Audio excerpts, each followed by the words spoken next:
Brandon spoke to NATO leaders as Democrats are holding closed-door meetings over his candidacy. It's a big deal for Brandon. He's going full-blown. He's going full tilt. I'm the NATO guy. I don't think that is a solid way to win an election. I don't think you can run around and be like, I'm the NATO guy, Jack. Michigan, I'm the NATO guy. Wisconsin, I'm the NATO guy. I made NATO. Vote for me. Literally, perhaps one of the worst possible ways to run for president. Nobody gives a shit. Americans, historically, as we have talked about, don't give a fuck foreign policy, which has been a very beneficial position for our robust defense contracts, our robust defense industry. It's great. It's great for them. Nobody gives a fuck, so we get to do whatever the fuck we want. People don't even comprehend that like all the money that's going to those initiatives is actually money that could be going to, I don't know, fixing our fucking roads, beefing up our infrastructure for climate change, paying for healthcare, all these different things. Of course, we're not going to do that. The average American doesn't think about that. But because the average American also doesn't think about that, you can't run on that. That's not a thing that you can run on. You can't be like, I'm the fucking foreign policy president. Biden spent the day at the NATO summit in Washington as many Democrats on Capitol Hill were struggling with his decision to stay in the presidential race. Nancy Cortez is at the White House. Nancy, good morning. Good morning, Nate. President Biden is set to meet with union leaders this morning. He spoke to Democratic mayors last night as he works to reassure worried Democrats. But every time the White House thinks things are calming down, a new challenge pops up. Today, NATO is more powerful than ever. Just as President Biden was looking to project strength with a speech to NATO leaders yesterday, House and Senate Democrats were holding tense, closed-door meetings. We're riding with Biden. We're riding with Biden. Are you all on the same page? No. I love how fucking old everyone is. Like on both sides of this conversation, even people who are like, yeah, Biden is too old to run, they're old as dirt. People who are like, nah, Biden is great, actually. His age is perfectly fine. Old as dirt. It is just like, God, this is such a fucking this is such a gerontocracy.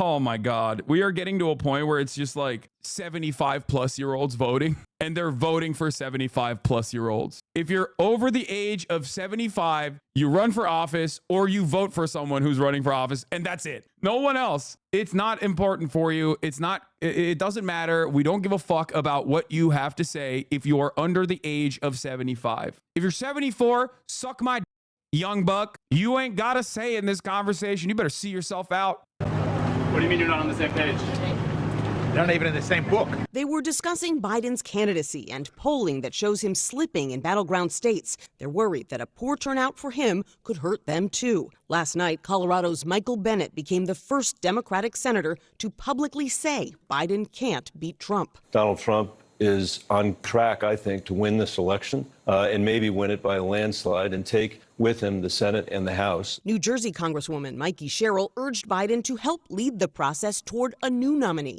Did you give them a heads up? I did. Did they try and stop you? They did.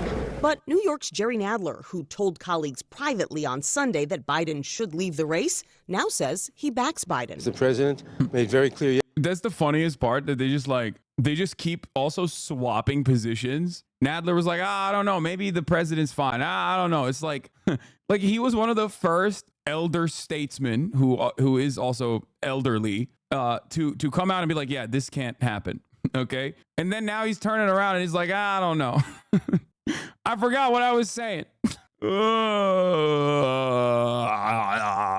It's so stupid. It's just, what the fuck are we doing? What are we doing? Yes, Tim Kaine in the membrane, Tim Kaine in the brain, baby. Senator Tim Kaine to Joe Khalil TV. I have complete confidence that Joe Biden will do the patriotic thing for the country, and he's going to make that decision. He's never disappointed me. Tim Kaine, dude. Okay, let me tell you something, okay? Democrats are talking about New York being a battleground state. I have never seen such panic in the Democratic Party.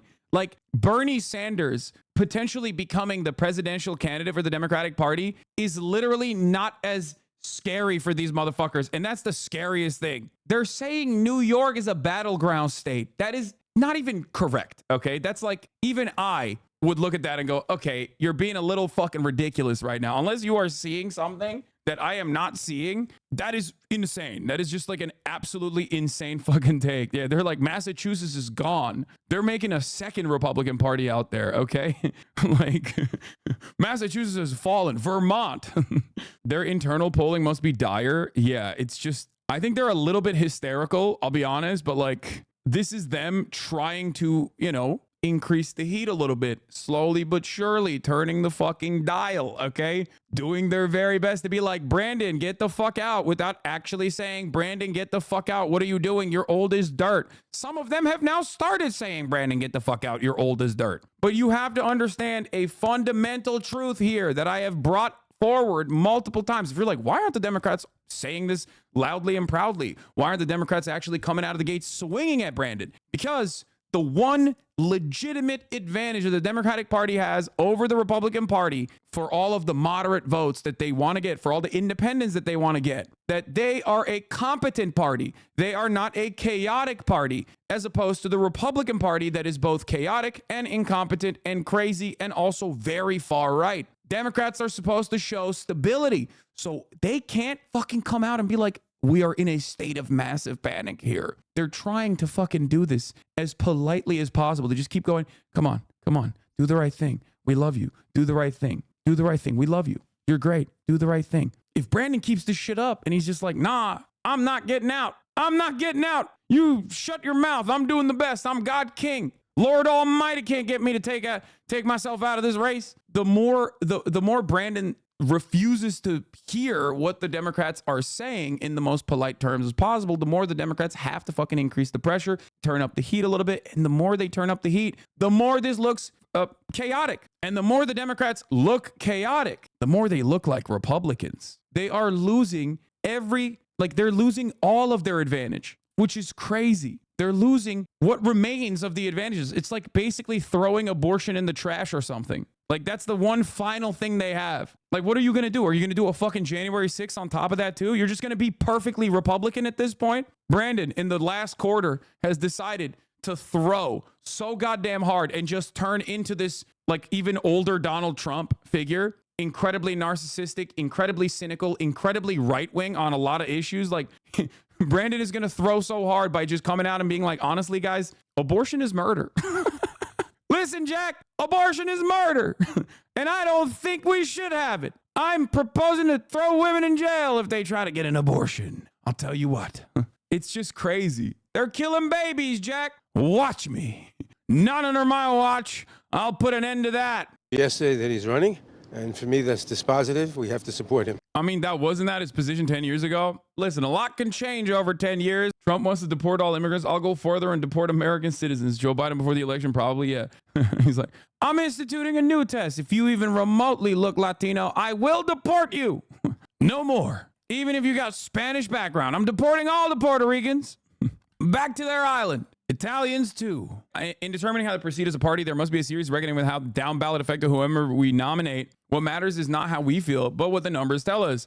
An unsentimental analysis of cold hard numbers, which there's no personal feelings or political loyalty, should inform what we decide and whom we nominate. If we're going to choose a particular path, we should be clear-eyed about the consequences. Blindness, not bliss, amid the terrifying threat of a Trump presidency. That's crazy. He's losing Israel's strongest representative, okay? This is funny. Everyone under 50, Joe has dementia. It's obvious. Everyone closer to Joe's age, I don't know, maybe the sun was just in his eyes. I will never die. Exactly. New Hakeem Jeffries told House Dems in meetings this week, including today, that he's going to relay the concerns he's hearing to Biden. Two sources tell Manu Raju. And Jeffries backs Biden and has been in listening mode, but this is the latest sign that Dem panic isn't going away. My favorite part about this past week has been the new method that Democrats have decided to apply to the chaos, which is, oh, Joe will make a decision soon. It's like, what do you mean he'll make a decision soon?